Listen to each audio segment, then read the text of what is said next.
جورج، تفضل جورج، تفضل معنا يا شباب أو ذهب؟ الو. نعم. الو، السلام عليكم شيخ. وعليكم السلام ورحمة الله وبركاته. الله يسلمك، الله يسعد مساك ان شاء الله. مرحبا بك، حياك الله. الله يسلمك شيخ، بس اتمنى بس منك جواب، يعني جواب هو علماني ونفس الوقت يكون يعني صحي بنفس الوقت لموضوع الاغتسال من الجنابه. تريد جوابا علميا؟ نعم، علميا او صحيا. جميل. طبعا الجسم عندما يصل الإنسان إلى اللذة في الجماع أو في العادة السرية وغير ذلك، يخرج من الجسم مادة في مسامات صغيرة في الجسم. نعم. فهذه المادة تسد هذه المسامات، فإذا اغتسل الإنسان ذهبت عنه هذه المادة وأصبح الجسم نشيطا. لذلك يسن لنا من السنة أثناء الغسل أن ندرك الجسم باليد حتى ننظفه تماما. نعم، هذا هو الجو. لذلك تلاحظ حتى الإنسان الذي تصيبه عدة جنابات ولا يغتسل يبدأ يخرج من جسمه رائحة أحيانا كريهة. نعم. نعم. في حال عدم الاغتسال. في حال عدم الاغتسال. نعم. أيوة. جورج، من ناحية دينية ما فيها عليه أي ضرر في حال إذا ما اغتسلت؟ بلى، عليه ضرر أنه يصبح نجسا وبالتالي صلاته لا تصح. والنبي صلى الله عليه وسلم يقول 3 لا تقربهم الملائكة، وذكر منهم الجنب حتى يغتسل. لذلك يجب عليه أن يغتسل، يعني خاصة إذا حضره وقت صلاة فلا بد أن يغتسل لأجل أن يصليها. نعم نعم نعم. جزاك الله خير يا شيخ. جورج. نعم. أقول اسمك غريب جورج. نعم جورج، أنا من أخوانك المسيحيين. نعم، لست مسلما؟ لا. طيب، إيش نظرتك للإسلام يا جورج؟ والله نظرتي، أنا أتابع برنامجك. أي.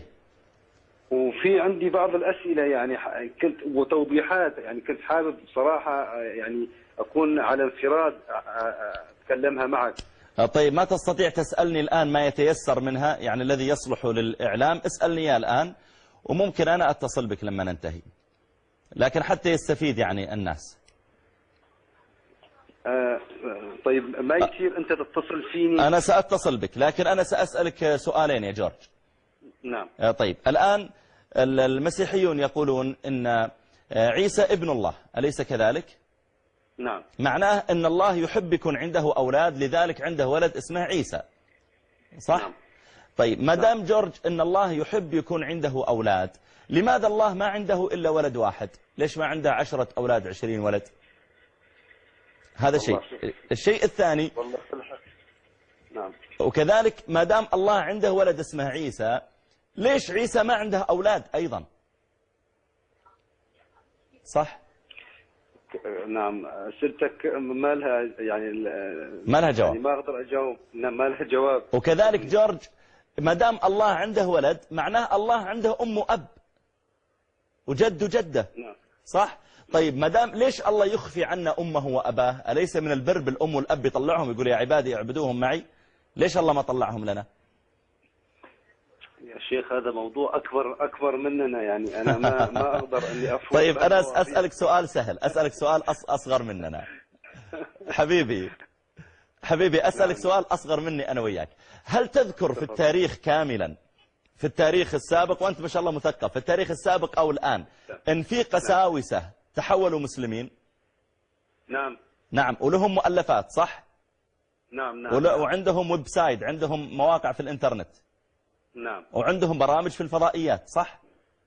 نعم. طيب، هل تذكر يوم من الأيام في التاريخ أو الآن إن في شيخ مسلم أو داعية مسلم أو عالم تحول نصراني، تحول مسيحي؟ لا. ليش؟ بصراحة يا شيخ، هو الأمور كلياتها هون، يعني أنا صدقني حابب أني أحكي معك على انفراد. طيب، أنا بسألك سؤال أخير واترك رقمك عند الشباب. وأنا أتصل بك. نعم. السؤال الأخير، الآن المسيحيون عندهم الصلاة مرة واحدة في الأسبوع يوم الأحد. نعم. كم الحضور في الكنيسة؟ في كل الأوقات كثيرون. طيب، يمكن كثيرون في الدول العربية، لكن في أوروبا الحضور قليل جدا في الكنائس. ما أدري والله ما أدري. لا قليل جدا في الكنائس، بينما الصلاة عند المسلمين 5 مرات في اليوم والحضور كثير. نعم. لماذا؟ ما الذي يجذبنا إلى المساجد بينما عدد كبير من الكنائس لا يصلي فيها إلا قليل؟ هذه أسئلة حقيقة جورج، يعني أنا أوجه جميع يعني العقلاء والمثقفين والحكماء من المسيحيين أن يتأملوا فيها. والله لو كان عيسى عليه السلام موجودا اليوم بيننا لما رضي أن نعبده من دون الله، ولما رضي أن نقول أنت ابن الله. كان يقول يا جماعة أنا عبد الله ورسوله وأنا بشر مثلكم.